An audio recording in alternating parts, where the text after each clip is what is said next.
हिंद साथियों, मैं सतबीर सिंह आप सभी का स्वागत करता हूं आपके अपने YouTube चैनल गगन एकेडमी पर। दोस्तों, आज हम शुरू करने वाले हैं जियोग्राफी को और आज ही हमारा फर्स्ट वीडियो है जियोग्राफी के ऊपर। दोस्तों, आज हम पढ़ेंगे अक्षांश और देशांतर रेखाओं के बारे में, लैटिट्यूड और लैंटिट्यूड के बारे में। ठीक है दोस्तों, जैसे कि आपको स्क्रीन पर दिखाई दे रहा होगा कि हमारी जो पृथ्वी है उसको समझने के लिए वैज्ञानिकों ने ग्लोब का निर्माण किया है। ग्लोब को हम कह सकते हैं पृथ्वी का एक काल्पनिक नमूना है दोस्तों। ठीक है दोस्तों, आपको इसके ऊपर काफ़ी सारी लाइनें दिखाई दे रही होंगी। ठीक है दोस्तों, जैसे कि ये हैं कुछ ऐसे लाइनें हैं, कुछ जो लाइनें पूर्व से पश्चिम में हैं और ये कैसी रेखाएं हैं, क्षैतिज रेखाएं हैं इस टाइप से। ठीक है दोस्तों, और कुछ लाइनें दोस्तों आपको दिखाई दे रही होंगी इस टाइप से, जो लंबवत रूप से हैं। ठीक है दोस्तों, इनके बारे में आज हम पढ़ेंगे। हालांकि पृथ्वी के ऊपर ऐसी कोई लाइनें नहीं है, ये दोस्तों सिर्फ एक काल्पनिक लाइनें हैं जो कि हमें ग्लोब के बारे में अर्थात पृथ्वी के बारे में समझाने के लिए वैज्ञानिकों द्वारा काल्पनिक रूप से बनाई गई हैं। ठीक है दोस्तों, ये हमारा ग्लोब है दोस्तों, इसके बारे में आप भली भांति परिचित होंगे दोस्तों, और इसके बारे में हम पढ़ेंगे। आज हमारा टॉपिक है अक्षांश और देशांतर रेखाओं के ऊपर। ठीक है दोस्तों, पहले हम पढ़ेंगे दोस्तों अक्षांश रेखाएं। अक्षांश रेखाएं जो होती हैं ये पृथ्वी पर क्षैतिज रूप से होती हैं दोस्तों, आपको दिखाई भी दे रहा होगा, ऐसे लेटी हुई रेखाएं होती हैं ये। ठीक है दोस्तों, और ये काल्पनिक रेखाएं हैं, हालांकि ऐसी कोई रेखाएं पृथ्वी पर मौजूद नहीं है। ठीक है दोस्तों, और ये हमारे जो बीच में होता है 0 डिग्री, और ये इसका उत्तरी ध्रुव होता है दोस्तों 90 डिग्री ये ऊपर, और 90 डिग्री दक्षिण ध्रुव होता है। बीच में दोस्तों इसकी विषुवत रेखा होती है जिसको हम 0 डिग्री रेखा क्या बोलते हैं, ये तो 0 डिग्री रेखा भी बोल सकते हैं इसको दोस्तों हम, और इसको हम दूसरा नाम है इसका भूमध्य रेखा।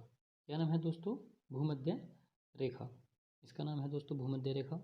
भूमध्य रेखा भी इसको बोलते हैं, या विषुवत रेखा भी इसको बोलते हैं। ठीक है दोस्तों, ये हमारी जो पृथ्वी है उसको 2 भागों में बराबर बांटती है। एक हमारा ये भाग है ए, दूसरा भाग हमारा भाग है ये बी। ठीक है दोस्तों, इसको हम बोलते हैं उत्तरी गोलार्ध, जो ये आपको दिखाई दे रहा होगा इस साइड में उत्तरी गोलार्ध। हमारा ये वाला हिस्सा है, इसको हम दोस्तों बोलते हैं उत्तरी गोलार्ध। ठीक है दोस्तों, और हमारा जो दूसरा नीचे वाला हिस्सा है, जो हमारा नीचे वाला हिस्सा है दोस्तों, इसको हम बोलते हैं दक्षिणी गोलार्ध। ठीक है दोस्तों, आई होप आपको यहाँ तक समझ में आया होगा। और इसके बाद दोस्तों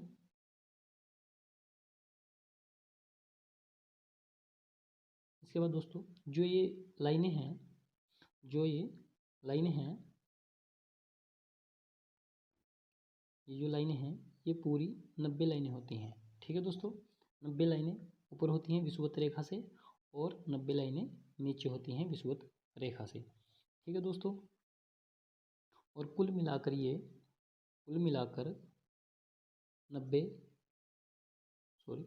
90 प्लस 90 बराबर 180 रेखाएं होती हैं जो क्षैतिज रूप से होती हैं।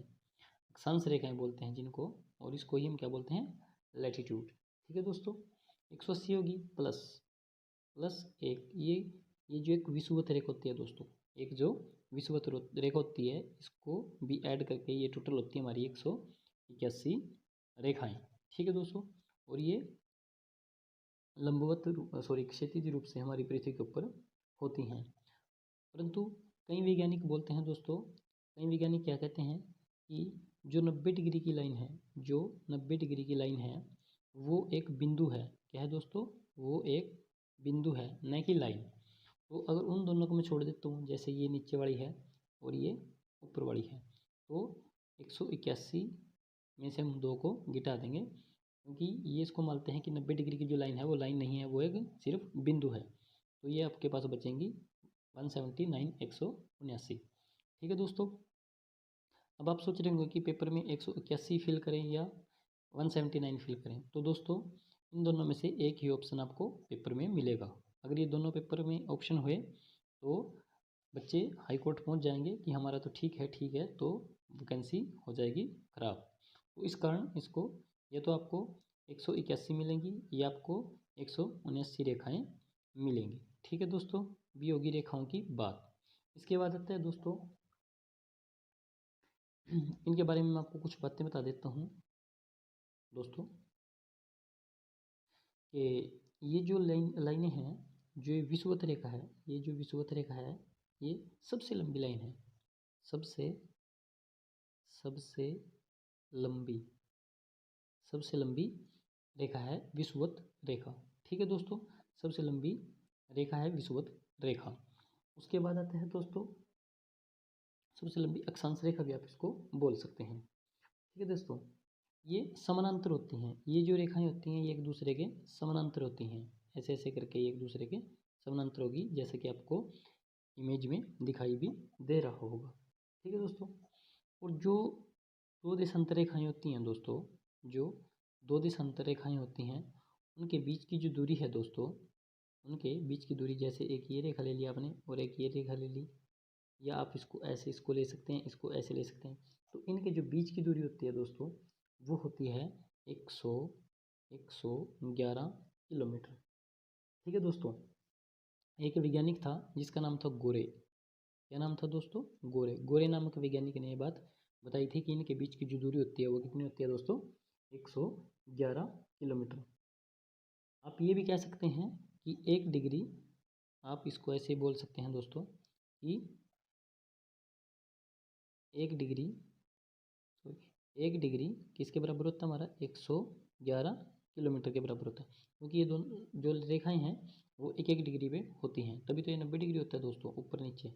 यहाँ से 1 डिग्री ऐसे जाएगा, फिर 1 डिग्री, फिर 1 डिग्री, ऐसे ऐसे करके ये रेखाएं होती हैं, और यहाँ पे हो जाएगा 90 डिग्री। सेम ऐसे होता है 1 डिग्री, 2 डिग्री, ऐसे ये डिग्री होती हैं, सेम ऐसे नीचे ही होता है। ठीक है दोस्तों,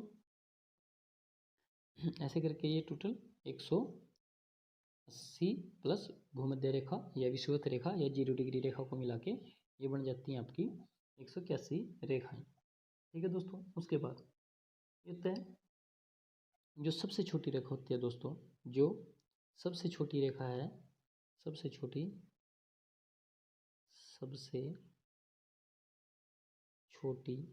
रेखा, सबसे छोटी रेखा कौन सी होती है दोस्तों? सबसे छोटी जो रेखा होती है वो होती है ध्रुवों पर, ठीक है दोस्तों, ये वाली, ऊपर वाली और नीचे वाली। ठीक है दोस्तों, ये सबसे छोटी रेखा होती है। और ये इसका बेसिकली काम क्या होता है दोस्तों? ये जो रेखाएं होती हैं इनका काम क्या होता है दोस्तों? इनका काम है जलवायु का निर्धारण करना। ये जो ऐसी रेखाएं होती हैं दोस्तों जो समानांतर हैं, ये किसके लिए होती हैं दोस्तों? जलवायु हेतु। किस लिए होती हैं दोस्तों? जलवायु निर्धारण, आप बोल सकते हैं जलवायु निर्धारण। ठीक है दोस्तों, जलवायु निर्धारण के ये काम आती हैं। उसके बाद आते हैं दोस्तों, जलवायु निर्धारण का ये काम करती हैं। जीरो से अगर आप 0 डिग्री से यहाँ से अगर आप 0 डिग्री से अगर आप 0 डिग्री से ऐसे ध्रुवों की तरफ जाएंगे, या आप दक्षिण ध्रुव की तरफ जाएंगे, उत्तर ध्रुव की तरफ जाएंगे, तो हमारा जो तापमान होता है, जो टेम्परेचर होता है, जो तापमान होता है वो क्या होता है दोस्तों? कम होता जाता है। क्या होगा दोस्तों? ये कम होता जाएगा। ठीक है दोस्तों, अगर आप ध्रुवों की तरफ जाएंगे, आप इस साइड जाएंगे ऊपर की तरफ या नीचे की तरफ जाएंगे, तो तापमान यहाँ सबसे ज़्यादा टेम्परेचर होता है। जब आप नीचे जाएंगे तब भी टेम्परेचर घटता जाएगा, और जब आप ऊपर जाएंगे तो टेम्परेचर घटता जाएगा। या आप ऐसे बोल सकते हैं, अगर आप ध्रुवों से विषुवत रेखा की तरफ जाएंगे तो जो हमारा तापमान है वो बढ़ेगा, और चाहे आप दक्षिण ध्रुव से जाओ विषुवत रेखा की तरफ, या आप उत्तर ध्रुव से जाओ विषुवत रेखा की तरफ। ठीक है दोस्तों, इसके बाद होता है दोस्तों, इसके बाद हमारा आता है दोस्तों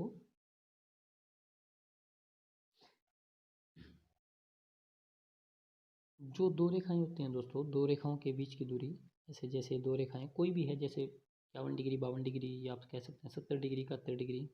ठीक है दोस्तों, जब ऐसे दो रेखाएं होती हैं, इनके जो बीच में ये दूरी होती है दोस्तों, ये वाली दूरी होती है जो ये वाली, इसको बोलते हैं दोस्तों कटिबंध। क्या बोलते हैं दोस्तों? कटी, इसको बोलते हैं कटिबंध। ठीक है दोस्तों, दो रेखाओं के बीच की दूरी को क्या बोलते हैं दोस्तों? कटिबंध। इतनी बातें आपकी समझ में आ गई होंगी।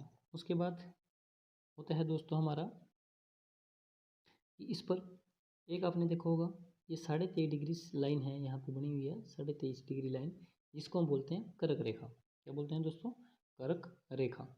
और ये विषुवत रेखा से ऊपर होती है दोस्तों, ऊपर की साइड होती है 23.5 डिग्री, और जो नीचे होती है 23.5 डिग्री विषुवत रेखा से या 0 डिग्री से, ये जो लाइन जा रही है आपको, ठीक है दोस्तों, तो ये होती है दोस्तों, इसको मैं थोड़ा बड़ा कर देता हूँ दोस्तों, ताकि इजीली आपकी समझ में ये आ जाए। ठीक है दोस्तों, तो ये जो रेखा है दोस्तों 23.5 पे, ये कर्क रेखा होती है, और जो नीचे होती है उसको बोलते हैं मकर रेखा। ठीक है दोस्तों, मकर रेखा होती है नीचे, और जो आपका इंडिया पड़ता है उसमें से ये कर्क रेखा गुजरती है। अभी आपको दिखा देता हूँ दोस्तों, कि जो हमारा इंडिया है वहाँ से जो हमारी कर्क रेखा है वो गुजरती है। ये दोस्तों आपको दिखाई दे रहा होगा, यहाँ से चल के ये यहाँ से लेकर के ये जो हमारी है कर्क रेखा गुजरती है, और ये कितने राज्यों से गुजरती है दोस्तों? 8 राज्यों से गुजरती है, 8 राज्यों से गुजरती है। और अगर शहर की बात करें दोस्तों, इसके ऊपर एक शहर पड़ता है, आपको मैं दिखा देता हूँ, झारखंड। झारखंड में एक शहर पड़ता है, ये आपको दिखाई दे रहा होगा दोस्तों, रांची। रांची, देखना दोस्तों एक मिनट, ये जो शहर है, ये जो शहर पड़ रहा है इसके ऊपर रांची, ये आपको यहाँ पे हल्का सा मैं दिखा देता हूँ, ये रांची, ये केवल एक ऐसा शहर है दोस्तों जो कर्क रेखा के ऊपर पड़ता है। ठीक है दोस्तों, स्टेट पड़ते हैं 8, हालांकि झारखंड आता है, झारखंड बोलते हैं। एक बात याद रखना दोस्तों, काफ़ी बार एग्जाम में देता है कि कौन सा कर्क रेखा के ऊपर नहीं है, तो वो ज़्यादातर ऑप्शन में बिहार देता है दोस्तों। ठीक है दोस्तों, बिहार को बहुत देता है कि ये कर्क रेखा के ऊपर है या नहीं है। तो ये इसके बारे में आपको आगे बताऊँगा, ये 8 राज्यों से होकर गुजरती है, किन किन से गुजरती है, क्या है क्या नहीं है, इसके बारे में हम आगे बात करेंगे। ठीक है दोस्तों, उसके बाद आता है दोस्तों हमारा, ये आपका कर्क रेखा हो गया। मैं एक बार रिकॉल कर देता हूँ, इसमें टोटल 90 लाइनें हैं, ऐसे करके 90 लाइनें हैं। ठीक है दोस्तों, 90 विषुवत रेखा से नीचे हैं, विषुवत रेखा से 90 ऊपर हैं, और ये हमारी जो पृथ्वी है उसको 2 भागों में बांटती हैं। हालांकि बराबर भागों में नहीं बांटती, ये हिस्सा जो है ये बड़ा होता है और ये छोटा होता है। वैसे आपकी नॉलेज के लिए बता रहा हूँ, बट आपने ये बात नहीं बताने की बड़ा है छोटा है, आपने सिर्फ याद रखना है कि ये जो लाइन है ये 2 भागों में बांटती है। ठीक है दोस्तों, 90 डिग्री ऊपर होता है, 90 डिग्री, या आप बोल सकते हैं 90 रेखाएं नीचे होती हैं। ठीक है दोस्तों, इसके बाद ये टोटल 181 होती हैं, या 179 आपको ऑप्शन में मिलेगा। 90 ये होती हैं, 90 नीचे वाली होती हैं, और टोटल मिला के 180 प्लस एक विषुवत रेखा होती है ये वाली, जो सबसे लंबी रेखा होती है। ठीक है दोस्तों, ये सबसे लंबी मानी जाती है। ठीक है दोस्तों, उसके बाद आगे आता हमारा है, अगला आता है हमारा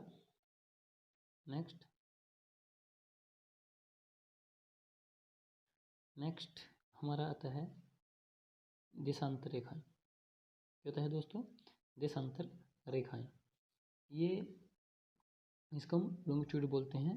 क्या बोलते हैं दोस्तों?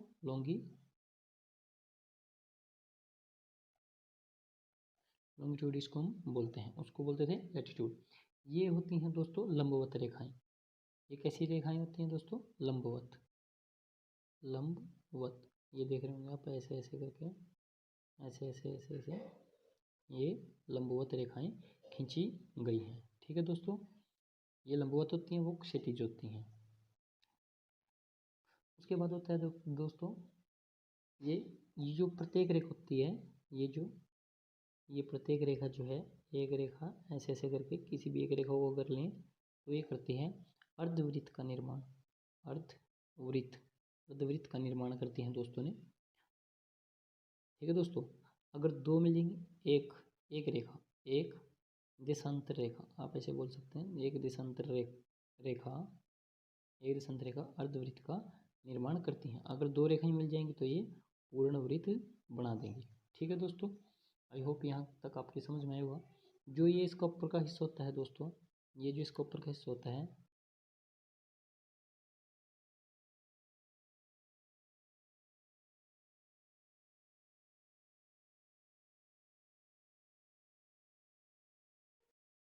ये जिसको ऊपर का हिस्सा होता है दोस्तों, ये जो दोस्तों ऊपर का हिस्सा होता है इसका, यहाँ पे होता है 0 डिग्री, या आप बोल सकते हैं 360 डिग्री। ठीक है दोस्तों, 0 डिग्री या 360 डिग्री। यहाँ पे ये 0 डिग्री लाइन है, 0 डिग्री लाइन है, जिसको हम प्रधान समय रेखा भी बोलते हैं। क्या बोलते हैं दोस्तों इसका? शून्य देशांतरी बोलते हैं, और प्रधान समय रेखा, प्रधान समय रेखा भी हम इसको बोलते हैं। ठीक है दोस्तों,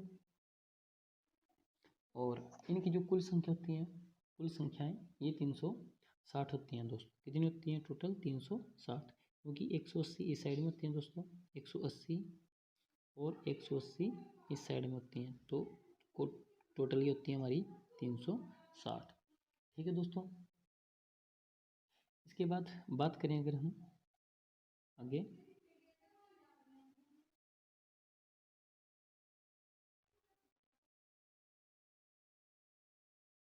अगर हम इससे आगे बात करें कि जो दो देशांतर रेखाओं के बीच की दूरी होती है, जो दो देशांतर रेखाओं के बीच की दूरी होती है, वो भूमध्य रेखा पर सबसे ज़्यादा होती है। ठीक है दोस्तों, आप देखोगे यहाँ पे सबसे ज़्यादा है, उसके बाद ये कम होती चली जाएगी।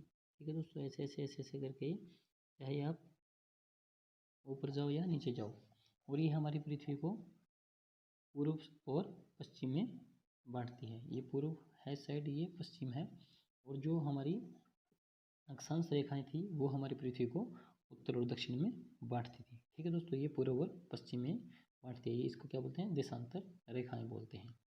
ठीक है दोस्तों, अगर मैं बात करूं दोस्तों कि ध्रुवों पर इनकी जो दूरी होती है, ध्रुवों पर यहाँ पे जो इनकी दूरी होती है वो होती है 0। कितनी होती है दोस्तों? ध्रुवों पर ये 0 किलोमीटर होती है। और अगर मैं बात करूँ, ध्रुवों पर बोल सकते हैं इसको, और 0 डिग्री, और उसके बाद होता है दोस्तों 0 डिग्री जो भूमध्य रेखा होती है उस पर इसकी जो दूरी होती है, उनके बीच की दूरी वो होती है 111.11 किलोमीटर। अगर ऐसी मैं बात करूं दोस्तों 60 डिग्री पर, तो 60 डिग्री पर इसकी जो दूरी होती है वो होती है 56 किलोमीटर। ठीक है दोस्तों, और जो 90 डिग्री होता है, यहाँ पे अगर आप बात करेंगे 90 डिग्री ऊपर 90 डिग्री नीचे, तो 90 डिग्री पर इनके बीच की दूरी होती है वो होती है 0 किलोमीटर, चाहे वो दक्षिण ध्रुव हो या उत्तरी ध्रुव हो। ठीक है दोस्तों, इसके बाद होता है दोस्तों जो ये मैंने आपको बताया, जो 0 डिग्री होती है, ये वाली जो 0 डिग्री होती है बीचों बीच, ये इसको हम क्या बोलते हैं? प्रधान समय रेखा। क्या बोलते हैं दोस्तों? प्रधान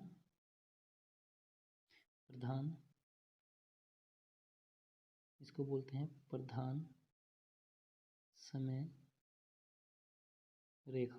ठीक है दोस्तों, जिससे हमारा समय या प्रमुख यामोत्तर रेखा बोलते हैं, जिसको ये आपको पता ही होगा, इंग्लैंड के ग्रीनविच से गुजरती है। ठीक है दोस्तों, जो कि जिसके कारण पूरी जो दुनिया का टाइम है वो उसके हिसाब से काम करता है। जैसे इंडिया जो है वो इस टाइम से 5.5 घंटे आगे है। ठीक है दोस्तों, और जो इससे जो रेखा है, इससे अगर आप इस साइड जाएंगे तो जो टाइम है वो प्लस में आएगा। मतलब कि जो भी टाइम यहाँ पे होगा इस समय रेखा पर होगा, उससे अगर आप इस साइड जाओगे, पूर्व की ओर जाओगे, तो ये आपका टाइम बढ़ जाएगा। अगर आप सेम एज पश्चिम की तरफ जाओगे तो ये जो टाइम है वो घट जाएगा। अगर आप इस साइड जाओगे, इस साइड, तो ये टाइम समय रेखा से घटता हुआ चला जाएगा। ठीक है दोस्तों, आपको ये भी पता होगा कि जो 1 डिग्री है वो 1 डिग्री होता है 4 मिनट के बराबर। ये मैं आपको वैसे बता रहा हूँ छोटी सी बात, आगे इसकी वीडियो में मैं पूरी बातें आपको बताऊँगा। 1 डिग्री होता है 4 मिनट के बराबर, और 15 डिग्री होता है हमारा 1 घंटे या 60 मिनट के बराबर। ठीक है दोस्तों, 15 डिग्री। तो आपको पता भी होगा कि भारत का जो मानक समय है जो लेते हैं वो 82.5 डिग्री लेते हैं, 82.5। और अगर मैं उसको मल्टीप्लाई कर देता हूँ 4 से तो मेरे पास ये निकल के आएगा लगभग 330 मिनट। ठीक है दोस्तों, यानी कि आप बोल सकते हैं इसको 5 घंटे और 30 मिनट। ठीक है दोस्तों, और ये क्या में प्लस में, क्योंकि हमारा जो देश है वो पड़ता है यहाँ पे, लगभग यहाँ पे हमारा देश पड़ेगा, तो इस कारण ये आगे आएगा 5.5 घंटे। कि यदि इंग्लैंड में, अगर इंग्लैंड में इस टाइम सपोज करो 3 बज रहे हैं, इंग्लैंड में यदि इस टाइम 3 बज रहे हैं तो हमारे यहाँ जो टाइम होगा वो होगा 8:30 बजे। ठीक है दोस्तों, वैसे ही 5.5 घंटे आपने उसमें ऐड कर देने हैं। ठीक है दोस्तों, जो समय का निर्धारण कैसे होता है और जो आपका है तिथि का निर्धारण कैसे होता है दोस्तों, इसके बारे में मैं नेक्स्ट वीडियो में आपको अलग से बताऊंगा, क्योंकि अगर मैं यहीं पे बताऊंगा तो ये आपकी समझ में शायद ना आए। क्योंकि आज मेरा जो मोटिव है वो है सिर्फ कि आपको ये अक्षांश और देशांतर रेखाओं के बारे में जानकारी मिल सके। ठीक है दोस्तों, तो आई होप आपकी ये बातें समझ में आई होंगी। उसके बाद मैं आपको दिखाता हूँ दोस्तों, ये जो कर्क रेखा है वो भारत से भी होकर गुजरती है, और ये आप देख सकते हैं यहाँ पे, ये भारत से होकर भी गुजरती है। ये कर्क रेखा है, कर्क रेखा जो भारत के 8 राज्यों से गुजरती है। इसके बारे में भी मैं आपको अगली वीडियो में बताऊंगा दोस्तों। ठीक है दोस्तों, ये भारत का मैप है दोस्तों, आपको पता ही होगा ये नया मैप है, इसमें लद्दाख अलग से है जो लेह लद्दाख अभी बना, और दमन और दीव अलग से है जो बना था। ठीक है दोस्तों, इसके बाद आता है दोस्तों कि ये हमारी देशांतर और अक्षांश रेखाएं हैं जो काल्पनिक रूप से पृथ्वी के ऊपर खींची हुई हैं दोस्तों, और जो हमें सिर्फ समझाने के लिए ऐसा किया गया है। ठीक है दोस्तों, आई होप ये बातें आपकी समझ में आई होंगी। तो अगर आप हमारे चैनल पर नए हैं तो हमारे चैनल को सब्सक्राइब करें, वीडियो को लाइक करें, शेयर करें। थैंक यू दोस्तों, जय हिंद, वंदे मातरम।